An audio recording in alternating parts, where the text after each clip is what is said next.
Juga kita mulai pelajaran email ya, tentang fakta tentang email. Bagian kedua setelah pada pertemuan lalu Pak Indra telah menjelaskan tentang dasar-dasar elektronik mail.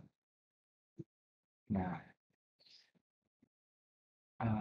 kita tahu bahwa email adalah salah satu layanan internet ya, selain World Wide Web atau data browsing yang mungkin lebih familiar.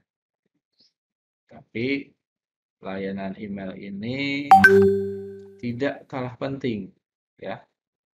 Jadi buat kalian tolong pelajari dengan baik dan praktekkan penerapan email dalam kehidupan sehari-hari karena itu akan sangat bermanfaat. Apa itu email? Nah, di sini jelaskan email adalah layanan yang mengganti sistem pengiriman pos tradisional. Fakta kedua, email adalah fitur berbagi pesan secara asinkronus. Fakta ketiga, email adalah salah satu fitur internet yang paling awal ditemukan. Yang keempat, simbol email atau atau pada diperkenalkan oleh Raymond Tomlinson sehingga memungkinkan pesan dikirim antar server. Fakta kelima, email adalah fitur internet penting dari awal ditemukan sampai sekarang. Nah, kita pelajari satu demi satu fakta tersebut. Kita mulai dengan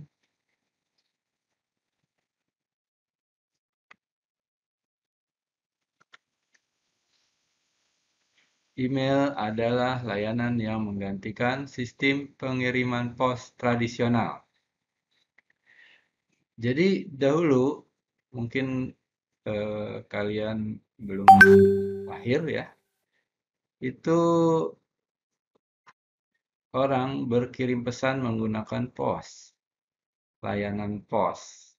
Nah, kita harus membawa surat yang kita punyai disertai perangko, kemudian dimasukkan suratnya ke dalam amplop dan dimasukkan ke kotak surat yang mungkin disediakan di pinggir jalan ya, atau bisa juga di kantor pos, diantarkan ke kantor pos.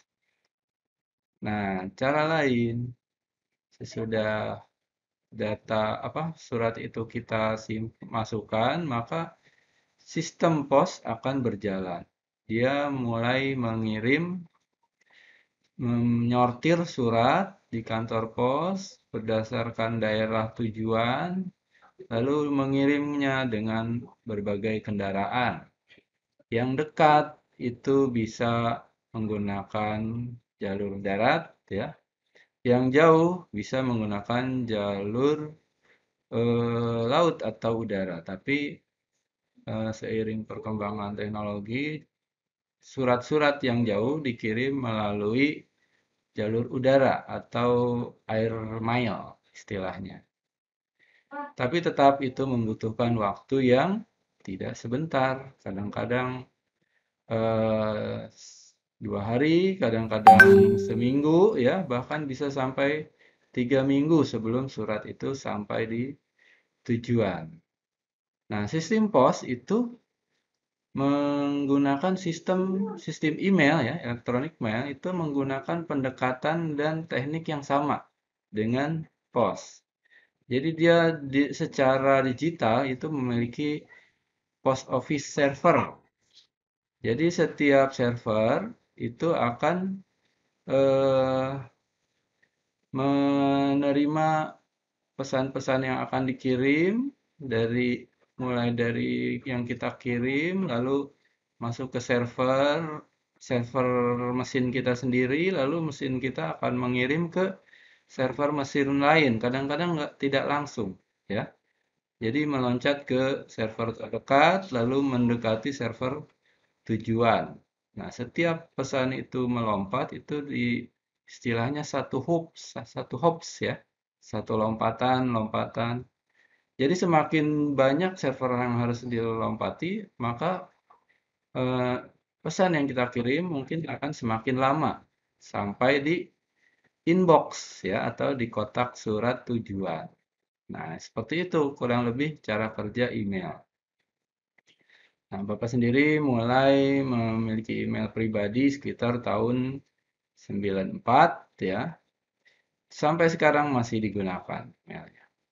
Jadi bahkan kalau nomor handphone Bapak sudah ganti.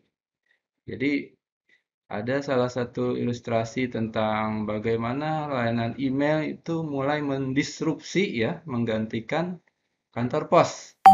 Nah, kalau kamu sempat, silahkan tonton silahkan tonton film yang gambarnya ada di sebelah kiri. Nah, email yang kedua, fakta kedua, email adalah fitur berbagi pesan secara asinkronus. Ya, maksudnya adalah email memungkinkan pesan dikirim, diantar, dan diterima beberapa menit, jam, atau hari kemudian. Jadi nggak seperti SMS ya, atau pesan messaging, WhatsApp, ataupun Telegram ya, yang langsung diterima. Jadi email itu bisa dibuka kapan saja, jadi justru itu menguntungkan ya, punya kelebihan. Jadi mungkin 1-2 hari dan yang mengirim juga nggak berharap langsung bisa dibaca. Ya, jadi kita begitu ada kesempatan kita buka karena biasanya email itu berisi teks dan lampiran yang jumlahnya lumayan banyak, perlu tempat khusus buat ngebaca ya, tidak seperti membaca SMS, bisa di kendaraan, bisa di jalan. Nah, kemudian berbeda dengan aplikasi Messenger yang mengirim pesan secara instan atau langsung diterima ya. Jadi kalau yang langsung seperti Messenger atau SMS itu disebutnya synchronous message ya atau pesan yang langsung tersinkron. Nah, kalau email itu istilahnya asynchronous message ya. Seperti itu. Nah, kemudian fakta berikutnya adalah email adalah salah satu fitur internet yang paling awal ditemukan. Nah, di sini email adalah salah satu fitur awal internet yang ada bahkan sebelum ada World Wide Web, ya. Jadi sebelum orang sibuk memanfaatkan internet untuk browsing, mencari informasi, googling, ya, itu internet sudah dimanfaatkan untuk saling berkirim pesan. Nah, internet sendiri di invention atau di dia tidak mengatakan penemu email ya, tapi dia menyarankan penggunaan tombol add pada tahun 1971 ya, yaitu yang tadi saya sebut namanya Raymond Tomlinson yang bekerja dalam sebuah proyek pemerintah di Amerika Serikat ya. Nah, pesan email pertama yang dikirim ya, ini email pertama ya. Sebelum jutaan miliaran email lainnya menyeberangi benua negara ya. Email pertama yang dikirim itu sebuah pesan yang berisi kata QWERTY IUOP ya. Itu adalah tonggak dimulainya pemanfaatan email di dunia. Email, fakta yang keempat, email adalah fitur internet penting dari awal ditemukan sampai sekarang ya. Nah, inilah kenapa kalian perlu ya menggunakan email. Karena apa? Email itu penting yang harus kalian garis bawahi. Jadi kalau kamu punya smartphone, otomatis kan harus punya email. Nah, emailnya itu jangan hanya untuk mendownload aplikasi di Play Store ya, tapi kamu manfaatkan untuk coba berkirim pesan dengan teman, dengan guru ya. Karena dengan memahami cara kerja email itu nanti akan besar manfaatnya ya. Kenapa? Jadi di sini bisa dikatakan email itu dipakai nanti kalau kamu daftar kuliah, buka rekening, kemudian ya juga termasuk untuk mendaftar Google Play Store, lalu untuk mengarsip ya. Jadi Bapak juga kalau ada dokumen penting kayak KTP Kakak, Bapak Bapak masukkan aja ke inbox. Jadi dikirim dari Bapak ke Bapak sendiri. Nanti kalau suatu saat perlu tinggal searching di Gmail. Itu data kita yang 5 tahun lalu, 10 tahun lalu masih tersimpan ya dengan rapih ya. Jadi kamu foto dokumennya, terus kalau sudah difoto dikirim ke email, jangan dikirim ke WhatsApp. Kalau WhatsApp kan dalam jangka waktu seminggu aja udah hilang jejaknya ya. Kalau di email itu sangat lama ya, hampir bisa dikatakan everlasting gitu ya. Jadi kamu bisa memiliki penyimpanan dokumen yang mudah dicari dan tahan lama. Nah, dibandingin fitur lain email ya, itu eh, masih paling awet ya. Dulu orang rame menggunakan media sosial sebelum Facebook tuh namanya Friendster. Sekarang sudah hilang ya. Juga untuk fitur berkirim file dulu ada namanya FTP. Masih ada, tapi pemanfaatannya udah sangat sedikit ya. Bahkan mungkin kamu juga nggak tahu apa itu FTP. Nah, email itu masih sama sampai sekarang digunakan dengan cara yang sama ya. Ada apa email tujuannya, lalu subjeknya, lalu body email, kalau ada lampiran atau attachment seperti itu dikirimkan. Dari dulu itu sudah fiturnya ada.